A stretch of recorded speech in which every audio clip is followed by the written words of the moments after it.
Welcome to 10x vibes. आइए मैं आपको एक खुशहाल देश की कहानी सुनाती हूँ, जहाँ एक नेक दिल राजा और रानी का राज था। एक दिन वहाँ बर्फीला तूफान आया और उस दिन राजा के घर भी एक नन्हा मेहमान आया, एक नन्ही सी राजकुमारी। इस बर्फीले तूफान की वजह से राजकुमारी का नाम स्नो वाइट रखा गया। राजा और रानी ने राजकुमारी को सच्चाई और मोहब्बत से राज करना सिखाया। इनके यहाँ सेबों के बाग हुआ करते थे और जब भी सेब पक जाते वो इनको तोड़कर शाही महल में लेकर आते और उन सेबों का एप्पल पाई बनाया जाता, जो कि पूरे गांव में बांटा जाता था। एक दिन राजा राजकुमारी को एक कुएं के पास लेकर आए और उसे कहा कि अपने लिए कोई विश मांग लो। तो राजकुमारी कहती है कि मेरे पास तो सब कुछ है, मैं क्या मांगू। तो राजा इसको सिखाते हैं, तुम एक बहादुर, एक नेक और एक सच्ची लड़की हो और तुमने आगे जाकर इस राज्य को संभालना है। राजा और रानी को नाज था कि स्नो वाइट बहुत ही नेक दिल राजकुमारी बन रही है। मगर फिर एक दिन गम के बादल छाने लगे। रानी बीमार पड़ गई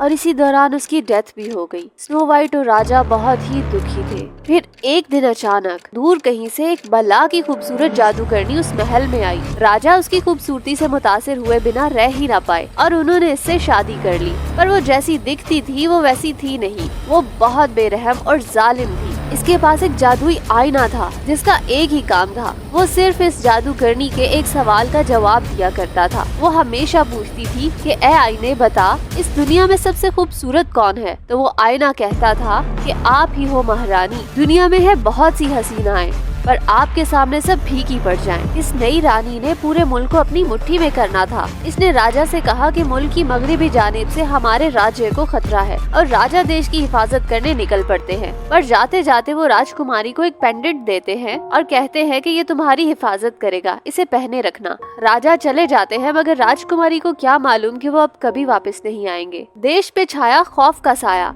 अब सारी ताकत नई रानी की मुट्ठी में। इसने किसानों को फौजी बना दिया जो सिर्फ इसके वफादार थे। इसने स्नो वाइट को भी नौकरानी बनाकर महल की दीवारों में कैद कर दिया। जब तक जादुई आईना रानी को सबसे खूबसूरत बताता रहा, तब तक स्नो वाइट इस जादूगरनी की जलन से महफूज थी। महल के बाहर राजकुमारी के दोस्त उसको बहुत ज्यादा याद करते थे और इसी तरह कई साल गुजर जाते थे और स्नो वाइट भी भूल गई थी कि वो भी कभी राजकुमारी थी।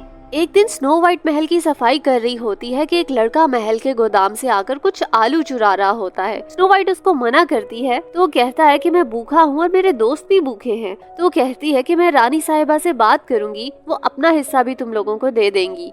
तो वो लड़का कहता है कि तुम्हें क्या लगता है आसमान पे बैठे लोग हम जैसों पर मेहरबान होंगे। तो वो कहती है कि राजकुमारी तो होगी ना। तो वो लड़का कहता है कि उसका तो कई सालों से कोई अता पता नहीं है। अभी वो लड़का चला जाता है। स्नो वाइट उस कुएं के पास खड़े होकर गुलहरी से बातें कर रही होती है कि मुझे रानी से बात करनी होगी और मुझे थोड़ी हिम्मत दिखानी होगी, शायद मेरी दुआ कबूल हो जाए। और वो कुआं उसकी बात सुन लेता है। फिर रानी स्नो वाइट से पूछती है कि तुमने सारा काम कर लिया। तो वो कहती है जी हाँ। तो स्नो वाइट फिर कहती है कि मुझे आपसे कुछ बात करनी है। वो बताती है कि गांव के लोग खाने को तरस रहे हैं, हम सेबों के मौसम में उनका मुरब्बा बनाया करते थे। तो रानी उसको टोक देती है और कहती है कि ये अमीरों के शशके हैं, ये लोग पाई पाई के मोहताज हैं। वो उसको डांट देती है और उसका लॉकेट पकड़ने लगती है जिस पे नेक, बहादुर और सच्ची लिखा था। वो कहती है कि तुम्हें एक दिन एहसास हो जाएगा कि ये खूबियां नहीं बल्कि तुम्हारी खामियां हैं। इतने में एक सिपाही उस लड़के को पकड़कर लाता है जो आलू चुरा रहा था। रानी उससे पूछती है कि तुम उन्हीं चोरों में से एक हो ना जो राजा के नाम पे चोरी करते हैं। तो वो लड़का कहता है कि नहीं नहीं, मैं तो उनका कैप्टन हूँ,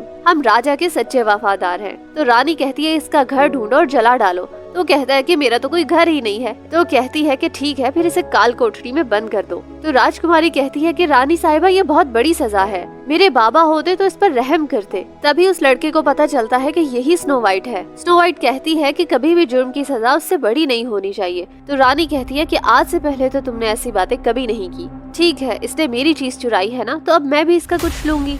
इसके जूते और जैकेट उतार कर इसको बाहर ठंड में बांध दो। वो लड़का कहता है कि मैं काल कोठरी से काम चला लूंगा। रानी उस पर गुस्सा करती है और राजकुमारी भी कहती है कि आप गलत कर रही हैं। रानी उस पर भी गुस्सा होती है और उसे अपने शीशे के सामने लाकर खड़ा कर देती है कि लो बात करो अपनी रियाया से। उसको बहुत बुरा भला कहती है और ये भी कहती है कि तुम ख्वाबों में रहती हो, जियो अपने कुएं का मेंढक बनकर। राजकुमारी महल का काम कर रही होती है और उसको बहुत गुस्सा आता है। वो चाह कर भी अपने लोगों के लिए कुछ नहीं कर पाती। वो अपने बाबा जैसी निडर बनना चाहती है। इतने में उसे आवाज आती है। रानी के सिपाही उस लड़के को ठंड में बांध रहे होते हैं। राजकुमारी जाकर उस लड़के को खोल देती है और उसको एक बन भी देती है और कहती है कि बस इतना ही है। अब फिर वो उससे पूछती है कि बाहर की दुनिया कैसी है, तो वो कहता है कि खुद आकर देख लो। तो वो कहती है कि नहीं, मैं बाहर नहीं जा सकती। तो वो कहता है कि जा सकती हो, मैंने देखा है तुम बहुत बहादुर हो। अब फिर वो उसको थैंक यू कहकर चला जाता है। स्नो वाइट वापस आ रही होती है, लेकिन रानी उसको देख लेती है। रानी को बहुत गुस्सा आता है। वो अपने आईने से आकर पूछती है, जादुई आईने मुंह तो खोल,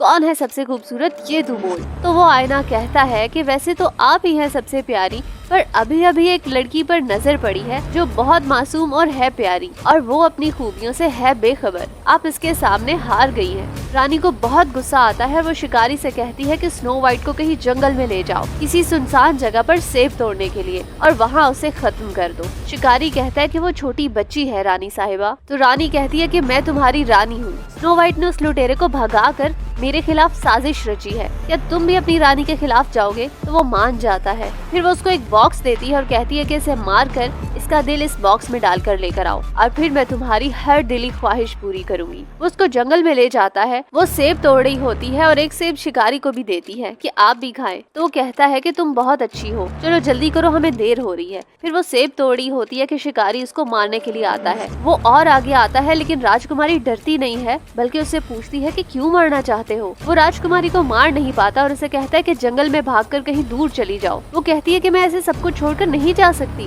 तो शिकारी कहता है कि रानी पागल है, इसने तुम्हारे बाबा के बारे में भी झूठ कहा है, वो बहुत जालिम है, जाओ इससे पहले कि मेरा इरादा बदल जाए। वो जंगल में भाग जाती है और वो एक जादुई जंगल होता है, बहुत ही खौफनाक सा। गिरते पड़ते वो एक जगह पर पहुंचती है। हर तरफ अंधेरा होता है और उसको लाल लाल सी आंखें नजर आती हैं। वो डर जाती है। जब वो करीब आती है तो वो बहुत ही प्यारी सी हिरन होती है, और फिर हर तरफ रोशनी होने लगती है और उसके आसपास परिंदे जमा होने लगते हैं। वो बहुत ही खूबसूरत जगह होती है। वो हिरन उसको अपने साथ चलने को कहती है और बाकी सब परिंदे भी उसके साथ चलने लगते हैं। वो राजकुमारी को एक घर के पास लेकर जाते हैं। वो अंदर जाकर देखती है तो वो घर खाली होता है। फिर वो एक कमरे में जाती है जहाँ पर 3 बेड लगे होते हैं। वो इन्हीं पर सो जाती है और बाकी सब भी उसके आसपास सो जाते हैं। फिर कुछ जादुई लोगों को दिखाया जाता है जो बहुत हंसते खेलते अपने काम पे जा रहे होते हैं। वो जंगल में जादुई हीरे ढूंढते हैं। जब इनका काम खत्म हो जाता है तो वो घर को वापस लौट आते हैं। वो वापस आकर देखते हैं कि उनके बेड पर कोई बड़ी सी चीज पड़ी होती है, या फिर कोई राक्षस। वो डर कर बाहर भाग रहे होते हैं और उन्हीं में एक सबसे छोटा लड़का डोपी होता है। वो अंदर ही रह जाता है। वो जाकर चादर हटाता है तो देखता है कि ये तो कोई बहुत प्यारी सी लड़की होती है। स्नो वाइट भी उठ ही जाती है वो डोपी को, और डोपी उसे देखकर चिल्लाते हैं। और फिर वो डोपी से कहती है कि डरो नहीं, मुझसे बात करो। इतने में बाकी सब भी अंदर आकर देखते हैं कि ये तो कोई इंसान है। इनमें से सबसे एंग्री मैन ग्रम्पी कहता है कि इंसान इस जंगल में सिर्फ राजा के नाम पर चोरी करने आते हैं, तुम भी क्या चोर हो? तो वहाँ से जाने लगती है। उनमें से कुछ उसे रोक लेते हैं और कहते हैं कि ये तो बताओ कि तुम हो कौन, अपना नाम तो बताओ। फिर स्नो वाइट उनको अपना नाम बताती है और इनमें से सबसे बुजुर्ग आदमी कहते हैं कि ये तो राजकुमारी है, इसको जरूर हमारी मदद की जरूरत है। वो इसको रोकने जाते हैं कि तुम कहाँ जा रही हो। तो वो बताती है कि महल से बहुत दूर। तो वो पूछते हैं कि क्यों? राजकुमारी बताती है कि रानी ने मुझे जान से मारने की कोशिश की है। तो वो कहते हैं कि तुम यहाँ हमारे साथ रह सकती हो जब तक कोई महफूज ठिकाना नहीं मिल जाता। तो सारे ही खुश हो जाते हैं, पर ग्रम्पी कहता है कि 275 सालों में पहली बार कोई इंसान हमारे घर आकर रह रहा है और तुम चाहते हो कि वो रुक जाए, इसको जाने दो वरना मुसीबत खड़ी हो जाएगी। स्नो वाइट कहती है कि मैं आपके नाम नहीं जानती। तो डॉग जो सबसे बड़ा होता है वो सबके नाम बताने लगता है, पर वो ऑर्डर खराब कर देता है। फिर स्नो वाइट सबके नाम A to Z ऑर्डर में ठीक ठीक बताती है तो सब हैरान हो जाते हैं कि वाह, इतनी अच्छी याददाश्त। स्नो वाइट कहती है कि मेरी माँ ने कहा था लोगों के नाम याद करना बहुत जरूरी है। फिर वो पूछती है कि तुम लोग इस जंगल में क्या काम करते हो। तो वो बताते हैं कि खजानों को ढूंढना है हमारा काम, कीमती पत्थर ढूंढे हम सुबह शाम, चमकीले पत्थर तमाम, ऐसी जगह जहाँ जादू की हो भरमार। ग्रम्पी कहता है कि अगर ये यहाँ रही तो होगा सारा काम तमाम। इनमें से एक को बहुत ज्यादा नींद आती है, उसका नाम भी स्लीपी होता है। अब वो वहीं गिर जाता है, उसको बहुत नींद आती है। और उनमें से एक कहता है कि खुशी की बात ये है कि स्नो वाइट को हमारे घर पे कोई खतरा नहीं है। उतने में बाहर बारिश होने लगती है तो वो कहती है कि ठीक है, मैं सिर्फ आज की रात यहाँ रुक जाती हूँ। तो ग्रम्पी कहता है कि हाँ, सिर्फ आज की रात रुक सकती हो। फिर हम रानी को देखते हैं। वो अपने आईने से पूछती है कि कौन है सबसे खूबसूरत। तो वो बताता है कि इस महल से कोसों दूर जंगल में कहीं दूर रह रही है स्नो वाइट, इसी में है असली नूर। वो फिर गुस्सा होकर आती है और वो बॉक्स खोलती है। उसमें दिल की जगह सेब रखा होता है। इसे बहुत गुस्सा आता है। वो शिकारी को सजा देती है और कप्तान को कहती है कि जंगल में जाकर स्नो वाइट को ढूंढ कर लाओ और जब तक वो मिले ना वापस मत लौटना। यहाँ जंगल में सुबह हो गई होती है और ग्रम्पी को गुस्सा आ रहा होता है कि ये लड़की अभी तक गई क्यों नहीं। ग्रम्पी डोपी पे गुस्सा हो रहा होता है तो हैप्पी उससे कहता है कि ये तो बोल ही नहीं सकता, इसको क्यों गुस्सा हो रहे हो। तो ग्रम्पी कहता है कि इसके पास भेजा ही नहीं है, अगर होता तो ये बोल सकता। तो हैप्पी कहता है कि ऐसा ना कहो। ग्रम्पी के हाथ से हथौड़ी गिरती है और वो नीचे आकर किसी के सर पे लगती है और वो सब आपस में लड़ने लगते हैं। इनका शोर सुनकर स्नो व्हाइट बाहर आती है। इतने में नूडल्स का बाउल डोपी के सर पे आकर गिरता है और वो नाराज होकर बाहर चला जाता है। स्नो व्हाइट भी उसके पीछे जाकर उससे पूछती है कि तुम ठीक हो ना। वो इससे पूछती है कि तुम्हें बोलने से डर लगता है, तो वो भी कहता है हाँ। तो वो उसे कहती है कि जब मैं छोटी थी तो मेरी मॉम ने मुझे सीटी बजानी सिखाई थी, क्योंकि सीटी की आवाज हमारे दिल के बहुत करीब होती है। ये आवाज हमारे दिल में छुपी बात को बयान कर देती है। डोपी ये सुनकर बहुत खुश होता है और वो उससे सीटी बजाना सीखता है। फिर वो दोनों अंदर जाते हैं और अंदर तो भौचाल मचा होता है। डोपी सीटी बजाता है तो हैप्पी कहता है कि ये खुशनुमा शोर कौन कर रहा है। ग्रम्पी कहता है कि ये काला जादू है और फिर वो लड़ने लगते हैं। तो स्नो व्हाइट सीटी बजाती है तो सब रुक जाते हैं। फिर वो कहती है कि ये तुम्हारा रोज का है या तुम दोस्त ऐसे ही लड़ते रहते हो। तो वो कहते हैं कि हम दोस्त नहीं हैं। तो स्नो व्हाइट कहती है कि 275 साल कोई ऐसे नहीं एक साथ रह लेता। तो डॉग कहता है कि 274 साल राजकुमारी। ग्रम्पी कहता है कि मुझे तो इस झमेले से बाहर ही रखो। तो स्नो कहती है कि आपको लगता है कि आपकी कोई बात नहीं समझता, पर मैं समझ गई समझदार ग्रम्पी। तो वो हैरान हो जाता है कि ये कैसे समझ गई। फिर स्नो व्हाइट उन सबको एक एक काम देती है और उनसे सफाई करवाती है। अब वो खूब सारी मस्ती करते हैं और मस्ती मस्ती में पूरा घर चमका देते हैं। हैप्पी कहता है कि मुझे नहीं पता था कि दोस्ती इतनी अच्छी चीज है। हमारा हर दिन ऐसा ही मस्ती भरा होता था जब मेरे बाबा राजा थे। फिर उसे याद आता है कि शिकारी ने कहा था कि रानी ने बाबा के बारे में झूठ कहा है और उसने हर एक बात पर झूठ बोला है, यानी मेरे बाबा जिंदा हैं। तो वो कहती है कि मुझे अपने बाबा को ढूंढना है। फिर वो उनसे लुटेरों के बारे में पूछती है कि शायद उनको बाबा के बारे में कुछ पता हो। तो डॉग कहता है कि मैं इसकी सलाह नहीं दूंगा। स्लीपी कहता है कि तुम हमारे साथ ही रहो ना, पर स्नो कहती है कि जीते रहो और मुझे यहाँ से जाना होगा। फिर वो पूछती है कि मैं किस तरफ जाऊँ। तो सभी अलग अलग दिशा बताते हैं और साथ ही इनके काम पर जाने का टाइम हो जाता है। तो वो उसकी बात ही नहीं सुनते और सब चले जाते हैं। फिर वो खुद ही जंगल में निकल पड़ती है। इसे कोई आवाज आती है। वो एक दरख्त के पीछे छुपने लगती है। वही लड़का इसके मुंह पर हाथ रखकर कहता है कि आवाज ना आए जरा भी। वो दोनों देखते हैं कि रानी के सिपाही स्नो व्हाइट को ढूंढ रहे हैं। वो लड़का कहता है कि मैंने सिर्फ तुम्हें कहा था कि महल से बाहर आकर दुनिया देख लो, तुम तो अपने साथ पूरी बारात ले आई हो। तो स्नो व्हाइट कहती है कि मैं नहीं लेकर आई इनको, मैं तो खुद रानी से बचकर यहाँ आई हूँ। तो वो कहता है कि चलो मेरे साथ। फिर स्नो व्हाइट उसे बताती है कि मैं अपने बाबा को ढूंढ रही हूँ, तुम्हें उनके बारे में कुछ पता है क्या। वो लड़का कहता है कि गुस्ताखी माफ राजकुमारी, शायद आपने मुझे मसीहा ही समझ लिया है। तो स्नो व्हाइट कहती है कि मेरी आंखें अभी इतनी खराब नहीं हुई है, मुझे बस ये लगा था कि शायद तुम्हें पता हो। तो वो उसको मदद करने को कहती है। तो वो लड़का कहता है कि मुझे अपनी जान बहुत प्यारी है, मुझे इस सबसे दूर ही रहने दो। इतने में उसके साथी भी आ जाते हैं। तो स्नो व्हाइट उन्हें कहती है कि तुम सब बेनाम चोर हो। तो वो लड़का बताता है कि मेरा नाम है जॉनथन राजकुमारी। फिर कहता है राजकुमारी नहीं, सिर्फ जॉनथन। इतने में एक तीर आकर दरख्त पर लगता है और सब छुप जाते हैं। रानी के सिपाही वहाँ पर भी आ जाते हैं। जॉनथन राजकुमारी को वहाँ से जाने को कहता है। तो वो कहती है कि नहीं, मैं तुम लोगों के साथ ही लड़ूंगी। फिर वो सब इनसे मिलके लड़ते हैं। वो किसी तरह इनको चकमा देकर छुप जाते हैं। जॉनथन राजकुमारी को बताता है कि यहाँ के लोग तो भूल ही गए हैं कि वो कैसे रहते थे। इनको रानी से नफरत भी है पर वो उससे डरते भी हैं। इतने में रानी का सिपाही स्नो व्हाइट पर तीर चलाने लगता है पर जॉनथन उसके आगे आ जाता है। वो स्नो व्हाइट से कहता है कि तुम्हारे शाही नखरे खत्म ही नहीं हो रहे। फिर वो सब इनको डॉग और हैप्पी लोगों के पास लेकर जाते हैं। डॉग कहता है कि मैं तो पत्थरों का डॉक्टर हूँ और उतने में वो आपस में लड़ने लगते हैं कि तुम लोग चोर हो, हम तुम्हारी मदद क्यों करें। स्नो व्हाइट सीटी बजाकर सबको खामोश करती है और कहती है कि तुम लोग वही कर रहे हो जो रानी तुम लोगों से करवाना चाहती है। वो तुम सबको लड़वाना चाहती है। अगर हम अपने छोटे मोटे झगड़े भूल जाएं तो हम वो सब हासिल कर पाएंगे जिसके हम सब हकदार हैं, और वो इतना है जो कभी खत्म नहीं होगा। हमें एक दूसरे पर भरोसा करना होगा। अब इसकी मदद करो। और फिर वो उसको अंदर ले जाते हैं और बाकी सब बाहर वेट कर रहे होते हैं। डॉग बाहर आकर बताता है कि मैंने कैसे इसका ट्रीटमेंट किया पर ये ठीक नहीं हुआ। इतने में जॉनथन बाहर आ जाता है और सब उसको देखकर बहुत खुश होते हैं। स्नो डॉग को थैंक यू कहती है। तो डॉग कहता है कि थैंक यू किस बात का, ये आखिर हमारी स्नो व्हाइट का खास दोस्त जो है। तो वो भी कहती है कि अरे नहीं, ऐसी कोई बात नहीं है। फिर वहाँ उसको किसी तरह पता चलता है कि जॉनथन ने अपनी जान दांव पर लगाकर स्नो व्हाइट को बचाया। तो वो भी बहुत हैरान होती है और वहाँ उनकी दोस्ती पक्की हो जाती है। इतने में उन सबको वहाँ रानी के सिपाहियों की आवाज आती है। जॉनथन सबसे कहता है कि चलो हम चलते हैं। और स्नो को वहीं रहने को कहता है और कहता है कि मैं 2 दिन बाद वापस आ जाऊंगा। स्नो वाइट उसको अपना लॉकेट देती है और कहती है कि ये तुम्हारी हिफाजत करेगा। फिर वो सब जंगल की तरफ चले जाते हैं। जॉनथन खुद को कहता है कि वाह जॉनी बेटे, तू तो सही रास्ते पर चल पड़ा है, ईमानदार, वफादार। इतने में उसका पैर जाल में अटक जाता है और वो कहता है कि बेकार। सिपाही उसको पकड़ के महल में ले जाते हैं। रानी उसको पहचान लेती है और उसके गले में वो लॉकेट भी देखती है। वो उसको कहता है कि आपको पता नहीं है कि आपका किससे पाला पड़ा है, आप इसको नहीं जानती,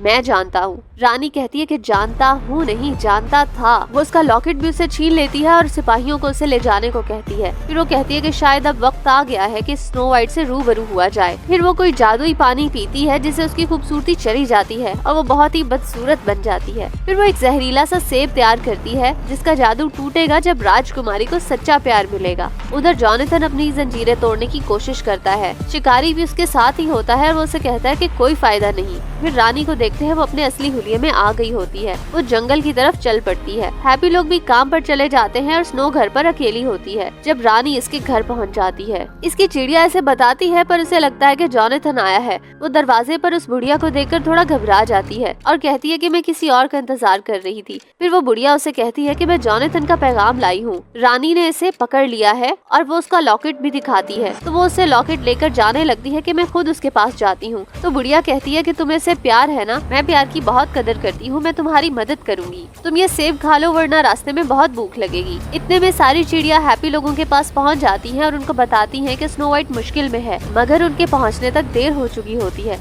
स्नो वाइट वो एप्पल खा लेती है। वो बुढ़िया बताती है कि मैं तुम्हारे बाबा को जानती थी, वो बहुत बेवकूफ था, उसे मरवाना मेरे लिए बहुत आसान था। इसकी अच्छाई ने उसका तख्त छीन लिया और तुम्हारी अच्छाई तुमसे छीनेगी तुम्हारी जिंदगी। फिर वो वापस आकर अपने आईने से पूछती है तो वो कहता है कि सबसे खूबसूरत अब नहीं रहा। तो वो बहुत खुश होती है। हैप्पी लोग जब पहुँचते हैं तो वो स्नो वाइट को देखकर बहुत अफसरदा हो जाते हैं। फिर हम जॉनथन को देखते हैं, वो हर रोज कोशिश कर रहा होता है उस जंजीर को तोड़ने की। तो शिकारी फिर से कहता है कि कोई फायदा नहीं, भूल जाओ। तो जॉनथन कहता है कि भूल तो मैं गया था कि हिम्मत क्या होती है, उम्मीद क्या होती है। फिर मैं स्नो वाइट से मिला, वो हमारे लिए लड़ी, हमारे साथ लड़ी। वो चाहती तो भाग सकती थी पर उसने हमें अकेला नहीं छोड़ा, मैं भी अब उसे अकेला नहीं छोड़ूंगा। फिर शिकारी भी वो जंजीर तोड़ने में उसकी मदद करता है। फिर वो शिकारी को भी खोलता है और शिकारी उसे बाहर जाने का रास्ता बताता है और कहता है कि तुम स्नो वाइट के पास पहुँचो, मैं सिपाहियों से निपटता हूँ। फिर जॉनथन जंगल में पहुँचता है और स्नो वाइट से आकर मिलता है तो जादू का असर टूट जाता है और उसको होश आ जाता है। सब बहुत ज्यादा खुश होते हैं। फिर स्नो वाइट बताती है कि रानी ने मेरे बाबा को मार दिया है और वो कहती है कि अब वक्त आ गया है देश को फिर से खुशहाल बनाने का,